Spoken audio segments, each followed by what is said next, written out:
So my name is Natalie Pena. I am a PhD student at the University of West Georgia. It's my second year, so very excited. I had a whole career before I decided to go back to school. And then I got my master's in transpersonal psychology from John F. Kennedy. Yeah, University. So, and found Malson, I call it Malson, but UWG, on kind of looking, I guess it found me when it was supposed to. I had wanted to do research in organizational leadership, so my background's in business really, and thought that I was going to change the structures of society. Yeah, I know, I laugh at that.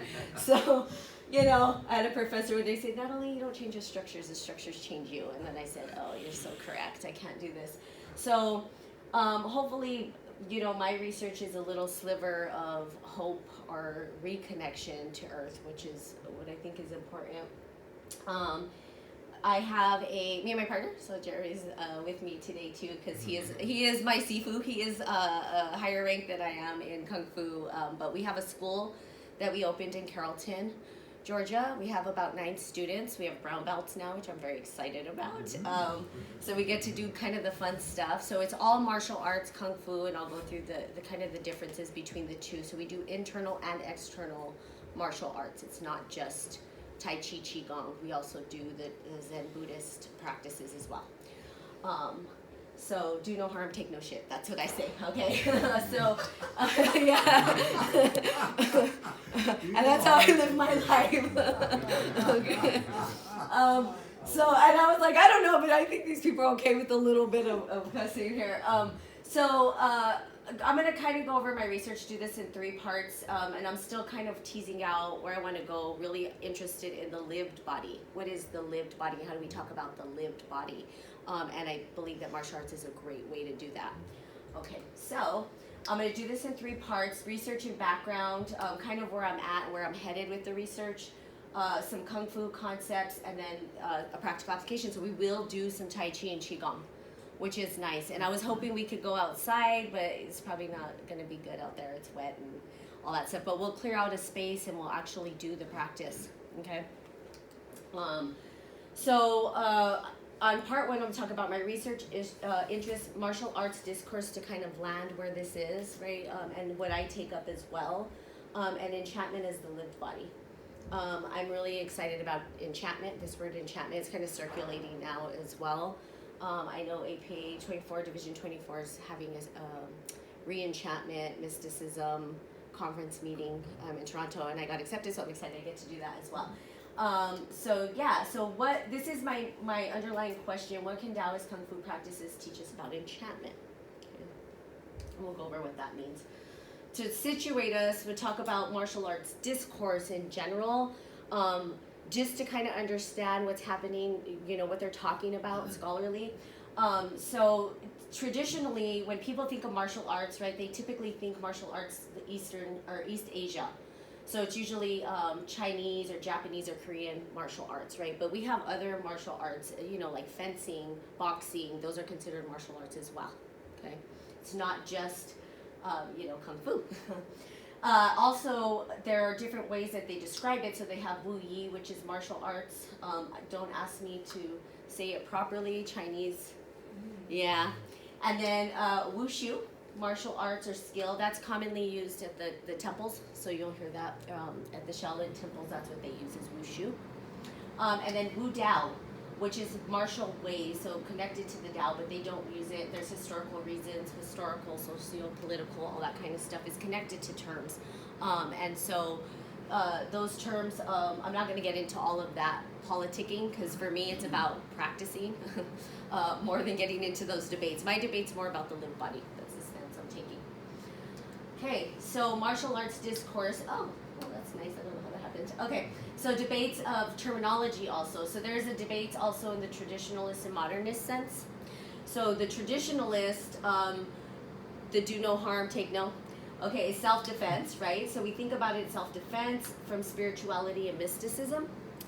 But then you also have the modernists with sports training, okay, and competitions.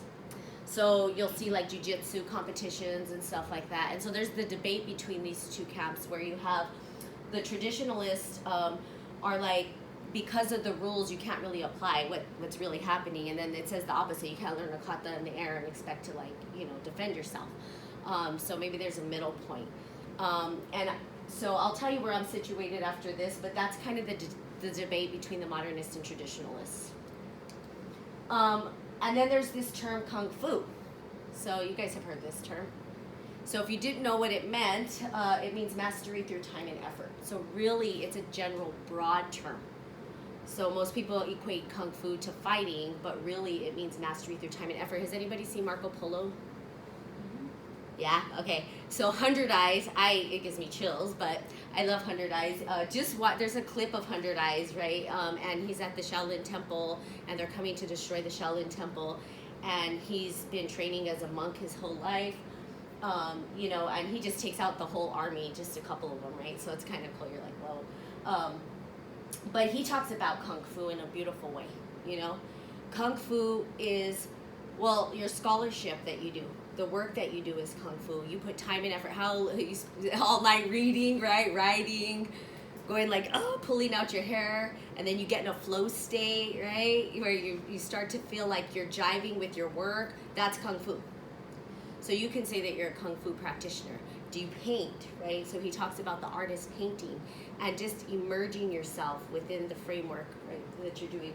So mastery through time and effort, and that's what it means. So it's skill, it's accomplishment over a period of time. So you're really being skillful. So you guys can say that you guys are kung fu masters in academia. Yay! Give yourself a round of applause for that. Okay, good, awesome. So where do I situate myself? I am a kung fu traditionalist. Okay, that's what I would call myself. I really care about the healing practices, the spiritual, the mysticism, and also the self-defense part. So in self-defense, we do spar. At our school, we do spar, and we do apply applications, and we'll go over what push hands is and stuff like that, because Tai Chi is a martial art. If you didn't know that, you know that. Okay. So research, and what am I trying to do here? The living body, okay, and I think this is important. I think it's going to be critical to think about as AI starts to be embodied, right? What does it mean to be human? What does it mean to have a body? What is the lived body? How do we talk about the lived body? So how might martial artist's body be positioned in such a way that the lived experience is captured as well as honored? And this is really cool because you'll see that it's, I don't think that this is per se like we're trying to get rid of Cartesian dualism because we never really had it, and you'll see there's a quote after this, right? Diaz Ferrer, he's an anthropologist. I had a talk with him. Hopefully he'll be part of the project that I'm doing as well, but he's a martial artist, and he did say that autoethnography is probably the best way to actually approach this, and I agree with that because I don't feel like I take myself outside the research itself, but maybe there's some new information can emerge in the way that we talk about the subject. So he says, at best, martial arts discourse is a training ground in which mind and body do not pull rank on one another, mainly because they have not been artificially separated, which is awesome. Because, there's debates about Cartesian dualism, and I feel like even in academia, we kind of have these back and forths and stuff like that. And for me, I'm like, get back to the body. Get back to the body. And both, because, your brain is embodied. And as a martial artist, it's true. You have to, and you'll see as we go through some of the, the techniques where you're like, I don't know what's going on. So you're using everything, right, all at once. So how do we talk about this? So I think a way to talk about the living body starting point, and I love Max Weber's disenchantment, re-enchantment, enchantment, right? I'm an enchantivism. So I think this could be a framework to sort of talk about the lived body in some way, okay? Or give us something else. So as Max Weber said, the fate of our times is characterized by the rationalization and intellectualization, and above all by the disenchantment of the world, talking about, demagiccation, demystified, and you guys understand this is about us being able to measure or calculate everything, so we basically suck the life out of everything, right? And it's become this maybe corpse, this dead thing, right? Everything's a thing. And then also Beck, a philosopher, and I really love this. And I know people are talking about ontological shock. There are people talking about. I talk about ontological wonder because I think we can imagine the world. So disenchantment flows out of the intentional focus upon justifications of empirical claims about objects within the universe. So that is to say, disenchantment brackets, and I like the way that he puts this ontology to focus on epistemology and mostly claims of science. So it's almost like this loop between epistemology and methodology, right? We're just kind of just looping around because we're doing measures and calculations and we're just bracketing ontology. And I think we need to get back to ontology. That's what I think. I think we need to kind of play with it again, right? And have some fun with it. Okay, so let's see. Okay, so we can just move on. So disenchantment of the body, what does that mean? Because now I'm talking about the lived body, not just the world itself. Jeffrey Bishop, he wrote The Anticipatory Corpse. And he talks about, seeking re-enchantment in air medicines facilitating between the anticipatory corpse and transhuman and the new body as a teleo will further a language game that has little traction. So I think, how do we re-language the lived body, right? How do we talk about it in a different way? And so, because we talk about the corpse, the dead body, when we talk about it, the medical body. Okay. Re-enchantment, so we can't just say re-enchantment, because re-enchantment, I think that term is kind of hard to use because we oscillate between disenchantment and re-enchantment if we have re-enchantment. So we're going back and forth between complete disenchantment, re-enchantment, and different things can re-enchant us, right? So AI could be enchanting, right? It could re-enchant us in some way. So what am I talking about with the lived body? I'm talking about experience, basically. Being able to experience the body and letting that wisdom emerge from the body. And those are two forces of disenchantment and re-enchantment. Okay. So I'm kind of using, and this is kind of where the research is going. I know Plesner, I don't know if you guys have really looked at Plesner's work. I'm not loving Merleau-Ponty. So I was like, we gotta get there. Yeah, Merleau-Ponty. Yeah. So Merleau-Ponty, yes, and he talks about the corporate objective body and then the subjective body, right? He talks about the difference between the two, which takes us to phenomenology, which I love phenomenology, but I know that that's not the way that I can get to the lived experience, only because I'm talking about the lived body, not the dead body or corpse, right? So what is the living body? So Plesner talks about the lived body can be translated as a living body into which the soul has been inserted, which the body serves to express, whereas the concepts of physical body refers to purely natural objects. Okay, so I'm looking into Plesner. This is kind of where I'm at right now with my research, where Plesner talks about, he starts with the objective world. He's an anthropologist, but he talks about the objective world first and how something's animated. And this is really just a complex thing for me because it's really hard to take Eastern ideas in a Western way of thinking. And I think this is where there's an ethical concern for me. And I think that's, especially as a practitioner, so I'm kind of, what are the best ways or ontologies or ways of talking about the lived body as a martial artist? I think there's not want to say a right way, a better way to describe what's happening than maybe the common language that we have so far. So how do we reposition it? How do we re-talk about the lived body in this way, especially for the martial artist? Okay, so, and then again, for our continuous practice combined with reflective awareness and ruthless analysis, unlocks the paradox of embodied tradition, where the pivotal experiential structures of martial embodiment, including the underlying philosophy, moral, medical, spiritual, kinetic principles are revealed as the foundation of embodied knowledge upon which the martial arts are based, meaning that the body has something to say. And I believe that, and we have to maybe tap in and listen to it, and the connection to the world around us. So Yeah, it is our embodied tradition, and that is, actually I'm Latina, I'll just say that, or Hispanic, and I'm from New Mexico, but I'm doing an art that comes from the East, right? So very interesting, kind of cross sectional that's happening. And so I think he's stating here that autoethnography is probably the best way to get at this. All right. So part 2, Kung Fu concepts. So now let's talk about Kung Fu. We have Daoist versus Buddhist Kung Fu. And then we'll talk about what is Qigong and what is Tai Chi. Okay, and then we'll get into the practice. How much time do I got? I got time. Okay. All right, so Daoist and Chan Buddhism.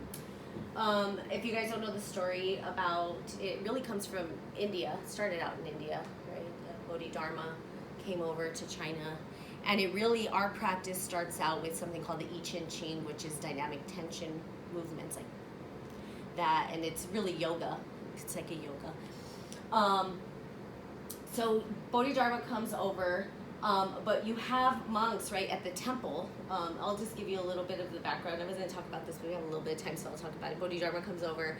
He's trying to help the monks meditate and do these practices, and they're falling asleep. Okay, so he's like, okay, they're out of shape. Let's get them in shape. So he brings them this yoga to help them so that they can meditate longer, so that they can reach those altered states, right? So how many times have you done meditation and just fallen asleep? Well, I'm eating myself too.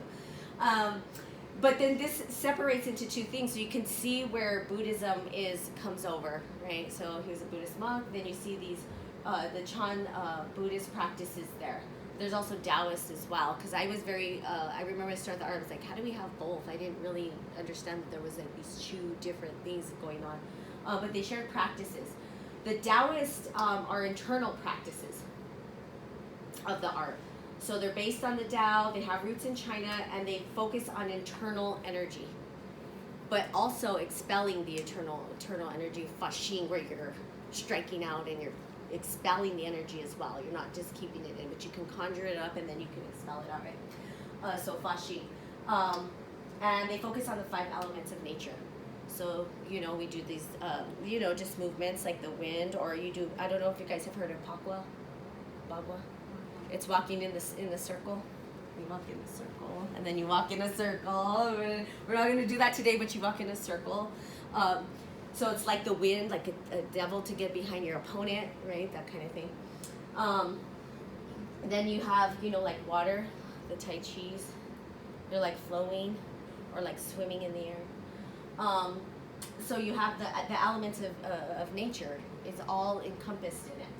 And then you have the external practices, and this is kind of the fun stuff where you're doing like tiger, right? Like a tiger, or monkey. You're being a monkey. So it's based on the philosophies of Buddhism, has roots in India and then later China, and they focus on animals and nature. Okay, so we do both. And I'll say that the monks were pretty genius in observing nature, and I think asking the question of, how do I be the tree? How do I be the wind? Which is, it's a different question, right? It's, instead of how do I measure it, it's like, how do I be it? How do I embody it? How do I become it? How do I take this into me? Or observing a mantis fighting and then saying, how do I emulate a mantis? What would that be like? What would that feel like? Okay, so really kind of embodying nature. What is Qigong? It is energy practice and breath work, very simply. So there's a lot of, you guys probably been doing a lot of Qigong anyway, just even if you just do,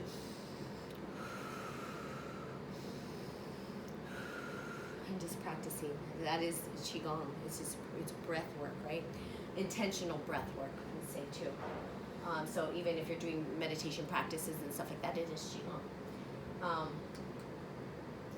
So Daoist Kung Fu, Tai Chi Chuan. Most people, it's funny, at least our elder master, he always tells a joke about Tai Chi, people be like, I just want to do Tai Chi, I don't want to do the fighting stuff. And he's like, oh, do you realize that Tai Chi is the deadliest form of Kung Fu, you know? It's called the Grand Ultimate Fist, okay? And people don't realize that. So there is martial application to it, and push hands movement. So, you know, we do practice push hands. This is blindfold. Sticky hand sparring is what they call it. You're blindfold and you're connected at the forearms with your partner, and you're responding. And every response that you have is you're trying to get their center line off so that you can, and that's when you see people push lightly. They don't even push, they're really just sinking and rooting down, and the person will go flying naturally. So it's physics is involved, so physicists can come in and see, oh, this is what's happening, but it happens. You redirect the force, so all the force coming back at you, redirect it and push it out. Pretty cool stuff. So push hands is a practice that we do, and that's the martial part, and it's all yielding. Okay, so you're yielding to everything that's coming in. There's several Tai Chi principles. You know, head is though suspended by a thread, so a string of pearls is what you're thinking. It's almost like a marionette, so everything should be loose. This is really hard for people in the West because everybody holds tension here. To drop those shoulders. Relax, right? And just drop the shoulders and allow yourself to just sway, right? So that's a string of pearls. Reeling the silk, right? So reeling the silk is about timing. So reel the silk is, there's a timing to the form. So if you're going slow, you don't want to speed it up. So if you think about reeling silk, if you speed it up, it breaks. If you slow it down, it breaks. So every step in Tai Chi, once you learn the form, is that consistent flow. You're not going to speed it up or slow it down. So if you start that slow, that's how slow you're going to go through the entire form. I know. And trust me, if you're a person that goes, you can get very agitated very quickly. I know I do. I'm like, ah. Okay. It's developed by the Daoist. And it's a practice of exchange of yin-yang energy through separation. I'm always moving, so give it an example. Is one hand becomes active. So this would be the active, this would be the passive hand. And it separates. And then you push. And then when you're coming here, you see there's a transition between the active and the passive. This becomes passive, this becomes active. So they shift over. Okay? So there's a separation. So the yin-yang through separation. Okay. All right, so now we are going to do, I have plenty of time. Ooh, that went pretty quickly. All right, so we are going to do an interactive exercise. Oh yeah, I forgot I have to talk about this first, I'm sorry. What are the various practices of Qigong and Tai Chi? And this is what we do at our school. So we do, there's Watto, Dr. Watto, if you haven't heard of him. He was a physician, medical Chinese medicine, traditional Chinese medicine, is credited for, like, he did anesthesia, he did surgery, but he also came up with the 5 Animal Frolics, which he would actually prescribe to his patients to do if they weren't feeling good. So it's kind of nice, right? And the 5 animals, really, there's many variations, and you can find them online, you can look online, there's so many variations. And I think he was born in 140 until early in German, because he knows the dates. But he lived for a long time, and he's also, and I don't know how debatable this is, but they said that he's the individual who learned the pressure points. So in Kung Fu, we do pressure points, striking. Okay, you'll see that even if you watch 100 Eyes. He does all these strikes, and then he fixes himself. And you can do that. Okay, so Tai Chi, Qigong standing postures. So Tai Chi is a form. So we do the Yang, Yang Tai Chi and Chen Tai Chi. These are family styles. We do the 24 traditional one as well, combined style. You'll see that online as well. You can find that online. There's a kind of a big difference here. This one's more slow, controlled. This one has more of like an expelling to it. So you would, and then, expel the energy. So a little bit different, but in that we do standing Tai Chi Qigong postures. And this isn't a form, they're just kind of, we take parts of the form, we do like rising and sinking, holding ball. I'm sure you guys have seen holding ball, right? This, then, you know, so we do all those standing postures. And then push hands, as I said before. So we practice push hands. We won't have you practice push hands today. But I mean, you could try it if you want to, if you just feel compelled to be blindfold and connect with the partner who can maybe get you to do that. Yeah, so those are the practices that we do for Tai Chi, Qigong. So today we're gonna get into it, and I want to put on some nice, every time I teach class, I do teach just a Tai Chi class in Carrollton as well. And I do like to talk about this before we get started, since there is plenty of time, is a gentleman, actually there's two people, but there's a gentleman who came in. He was a retired police officer, and you know, just having really problems with balance, and it's sad. I wish more people would show up because it's so healthy for the body. It doesn't matter what age, right? People think it's like, oh, I'm older, I have to do this. It's for all ages, right? But he did come in, and he was my only student for a long time. And he said, you know, will you continue teaching if nobody else shows up? And I was like, yes. You know, he'd been waiting for it for a long time. And if you guys know Carrollton, if you've never been there, okay, it's very tiny. Okay, it's a small little kind of rural community and whatnot. So, and I said, no, I will, if you show up, I will show up. You know, I'll be here for you.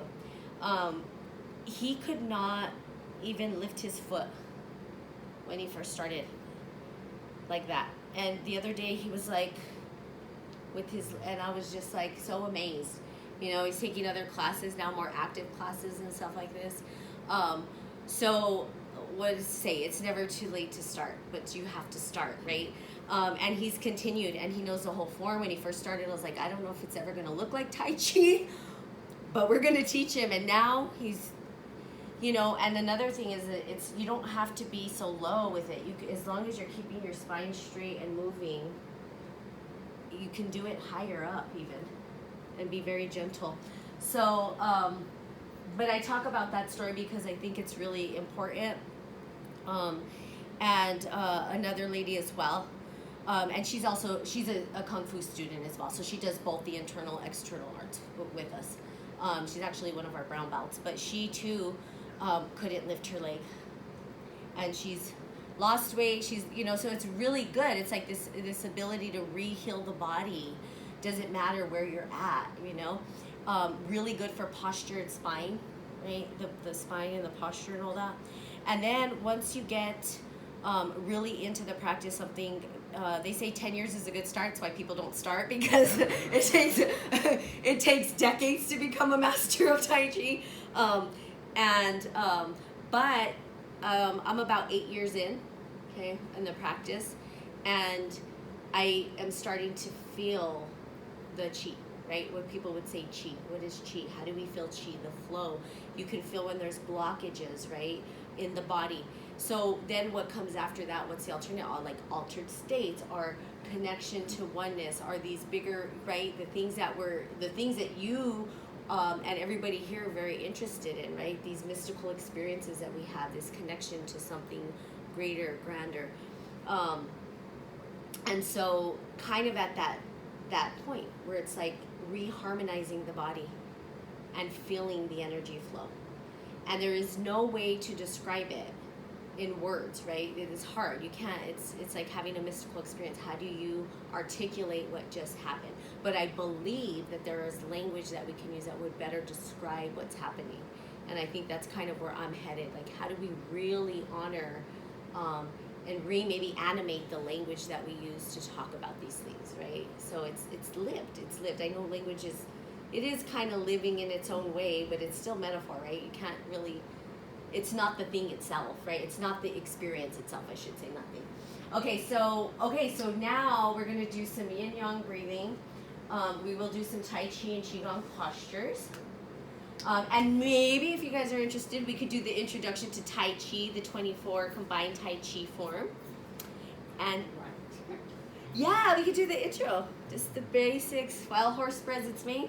Okay.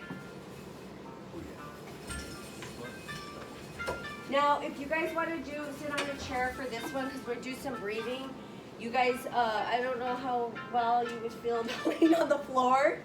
That's totally, it's up to you. You don't care. You can lay on the floor. Okay, I'll lay on the floor if people want to lay on the floor.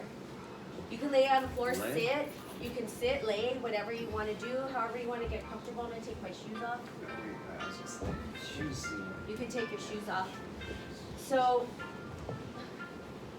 yin-yang breathing, I'm just going to tell you that the yin-yang breath work, it has several names to it. But I'm going to give you guys some breathing techniques and strategies. You guys may have done these in other places and they may have called it something different. So yin breath, right, is the soft breath. Yin breath is the calming breath. It's the breath that allows you to relax and feel, just relax. If you have a hard day or if your mind's just like reeling, this is a really great breath to use to calm the nerves down, okay? So with a true yin breath, you're gonna first tongue lightly rested to the roof of the mouth. You're gonna be breathing in through the nose and out through the nose.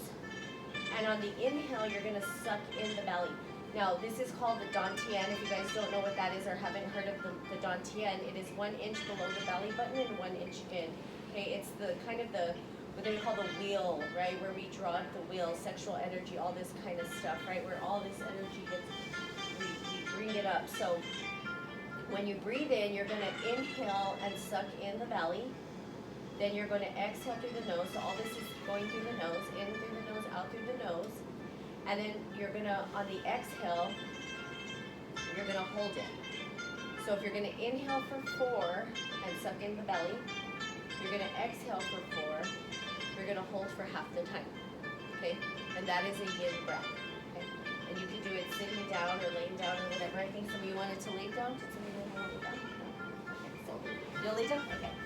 So, and you can wake us up after we lay down? I know. I'm trusting. So those sitting, then you're gonna breathe in through the nose and suck in the belly. Exhale. Hold. Inhale.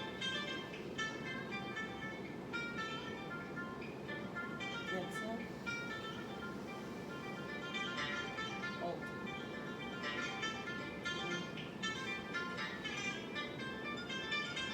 Exhale.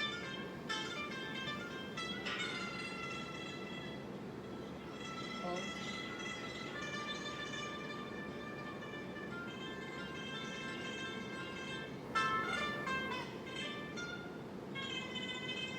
Do a couple more of those. Inhale. Exhale. Hold. Good. All right. Now we can come back up and now doing a yang breath. So yang breath is a little bit different. Yang breath is if you want focus, energy. So, I love coffee. And every once in a while I drink energy drinks. Okay, so that's my dirty pleasure, whatever. I've given up everything in my life, okay. So, so the yang breath is, let's say that you're feeling lethargic and tired and you don't have access to coffee or energy drinks. Okay. Oh, come on, man. I know. Circle of hell is this? Yeah. So then I understand hell now. I know, exactly. Then you could do this breath to help to revitalize you, okay? And so again, tongue lightly rested to the roof of the mouth. This connects what they call the small circle of heaven. So the energy that flows around the body. You're gonna breathe in through the nose, but this time you're gonna breathe out through the mouth. And you're gonna hold on full. So the last time we held on empty, this time we're gonna hold on full. So what does that mean? That means when you inhale through the nose, you're gonna expand the belly. So you're gonna breathe into the lower dantian and expand the belly. Then you're gonna hold And then you're gonna exhale through the mouth. Yep, just like that. And you'll hold for half the time. So if you inhale for 4, you hold for 2, you exhale for 4. So inhale. Hold. Exhale. Inhale. Hold. Exhale. Inhale. Hold. Exhale. Inhale. Hold. Exhale. Do a couple more of those. Inhale. Hold. Exhale. Good. Wonderful. So that's the yin yang breathing. Now with Tai Chi and Qigong, you would typically do a yin breath, which is in through the nose, out through the nose. But it doesn't matter. You could do either one, right? Whatever you're needing to do with those. So yeah, and you guys have probably, I think is it box breathing? I think it's called box breathing. It does that, where you hold and stuff like that. So there's different names for it. Again, we call it yin yang breathing in our practice. Okay, so now we're gonna get up and do some postures. Okay, so getting up. And I think we could do it where, yeah, let's have you guys maybe stand here and I'll stand here so then you guys can kind of see what's happening. And you can also follow Jeremy. He's a good person to follow for this kind of stuff as well. So the first thing we're going to do with and I'll face this way and Jeremy can face that way. The first thing we're going to do is circle out the left foot, shoulder width apart. Feet will be placing forward and then you have 9 points on the 9 points on the foot, so the heel, the side of the foot, the balls of the feet, and the toes. This is opening up what's called the bubbling well, which is you're drawing up the energy from the ground, okay? So you would typically do this barefoot outside on the grass, right, which would be really nice. Your feet will be facing forward. Knees will be slightly bent, so you never want to lock any joints out. You're going to tuck in the hips. Now, you don't want to over-tuck them, so just kind of squeeze the cheeks and then relax. And that's about the right place. Okay, shoulders are going to be down and round, so we're going to drop the shoulders and then drop them. Get those shoulders down. Don't, because people want to do this. It's drop. Good. So you're going to breathe in through the nose, out through the nose, tongue lightly rested to the roof of the mouth. This is called rising and sinking. Head is though suspended by a thread, so chin will be lightly out and tucked. Breathing in, back of the wrist comes up as we draw up, inhale. And then exhale. In through the nose, out through the nose. Drawing up, everything is working as one unit. So you're rising and sinking with the legs. Good, just like that. Yep. So really what's happening here are the legs are what's lifting you. The arms should just feel like they're floating up. It takes time. Back of the wrists come up. And then palms face out as we come down. Then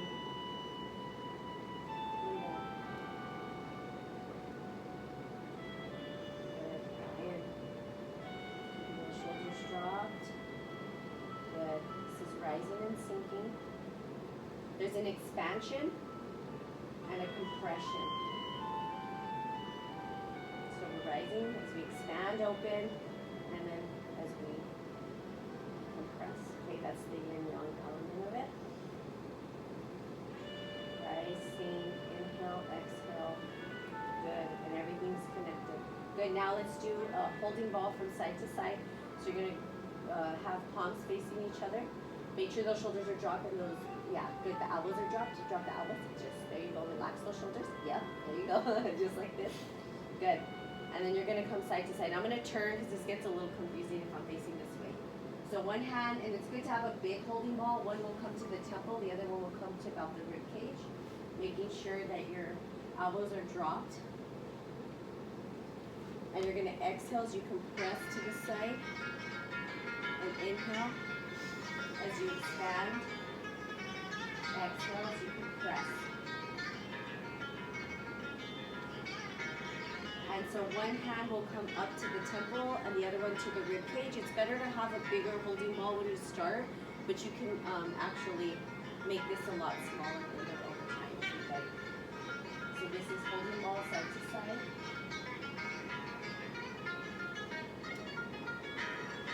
Good. Now we're gonna do, I call it swimming through the air. It's like you should. So all of this should feel like it's swimming through. You're gonna come with the left foot just a little bit wider. Hands will come to the side. One hand's gonna cross the lower dantian, and the other one's gonna cross the third eye.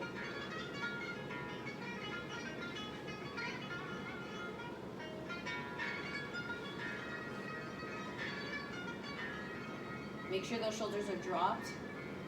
People tend to let those shoulders come up, and you're really trying to get the tension out of the body.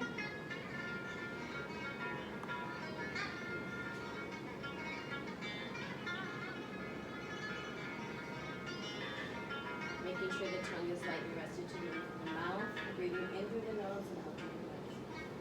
And breathing.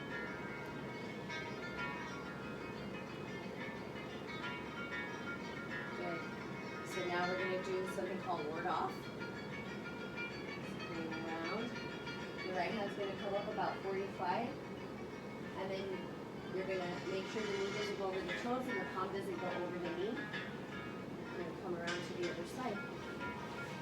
This is what I was talking about, yin yang through separation. One hand becomes active, the other one's passive. So the active hand, and you can even watch it. This is another way to like meditate where you're watching it move across. There's so much to focus on when you're doing Tai Chi and Qigong that your thoughts just go away because you're trying to concentrate on what's happening with the body, right?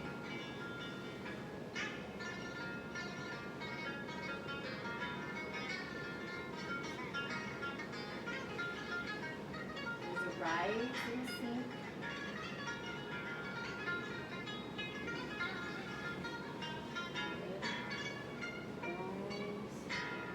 and sink.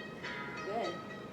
Now we're going to do something called pull and press. So we're going to pull back, wrists come up, and then press through the chest.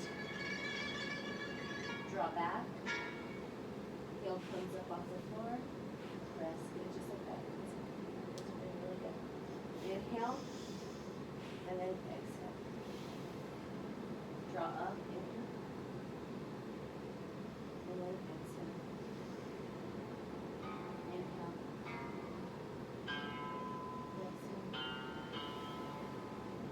Tongue up, leave us. Good, now we're going to draw around to the other side.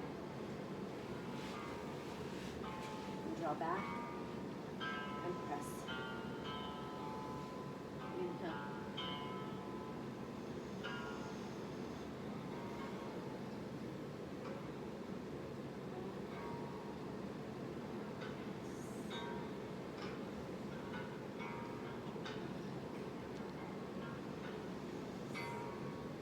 Do two more.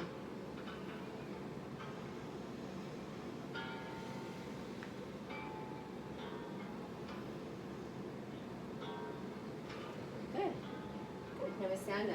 Now the last one is a standing stationary holding ball. This is probably the hardest one, but this one is a really good, 5 minutes? Okay. This is a really good indication about where you're holding tension. So it's a good scan for the body. And it helps you, even maybe obstruction and stuff like this, and where you might want to like work on the body and stuff like that. So circling out the left foot, shoulder width apart, knees slightly bent, hips tucked, shoulders down and round. I'm going to take this off because it's really hot in here. Chin is going to be tucked, head as though suspended by a thread. You're standing holding ball. Now this should feel, okay, so if we were in the, if we were at where the monks were, right? You guys would be in standing holding ball for probably hours and hours and hours before you were maybe even let into the gate. So before they even taught you Tai Chi or any other form. Oh yeah, you would be in standing holding ball. So there are stories. In the rain. In the rain, that's correct. So it was standing holding ball. What happens is you want to make sure those shoulders are dropped, right? Your palms facing each other, focusing on the 3 balls of energy, the ones between the palms, the arms, and then the knees. And this is where you can start to feel the chi, I think, more readily. So if the shoulders are feeling tense, I talk about the concept of not really relaxing, but releasing tension. In other words, in the inhale, you're opening up the space for where the muscle is, and then on the exhale, you're letting it drop in a little further. And you can even do this with thoughts. I always talk about thoughts this way, like breathing in space. You might not be able to let the tension go completely, or the thought go completely, but maybe you can give it space and room to breathe. So you're really looking for relaxation, and over time, this should feel so comfortable. So if it's not feeling comfortable, there's a lot of tension in the body. Yeah. It's like, you know. So my favorite posture, I could like say stand here forever. It didn't start that way.